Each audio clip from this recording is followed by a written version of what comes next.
Cultural competency training, supporting LGBTQ youth. As an educator, providing a supportive, safe, and inclusive learning environment for all students is essential. This includes students who identify as lesbian, gay, bisexual, transgender, and queer, LGBTQ.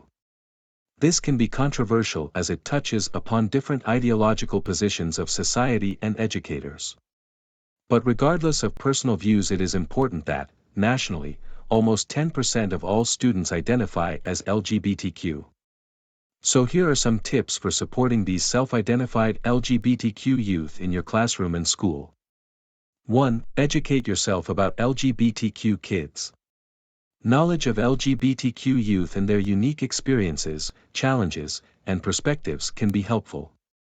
Attend workshops, seminars, and conferences focused on LGBTQ youth to gain more insights. Some great resources include GLSEN, the Gay, Lesbian and Straight Education Network, FLAG, Parents and Friends of Lesbians and Gays, and the Trevor Project. The Minnesota Historical Society has rich resources on the history of LGBTQ people in Minnesota. 2. Using gender-inclusive language. This can be controversial as not all buy into the idea or support any discussion of gender identities in schools. Regardless, some students may feel unnecessarily excluded when using gender-specific language such as boys and girls can be perceived by some as less inclusive than using terms such as students or children or friends or class.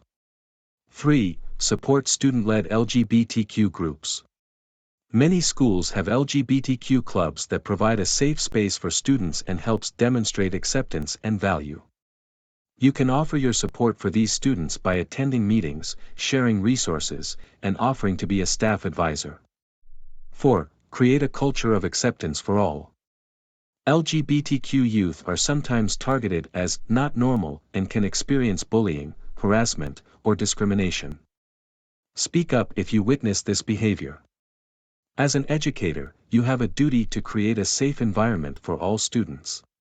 Make sure that your classroom policies and practices clearly address bullying and harassment, and be ready to intervene when necessary.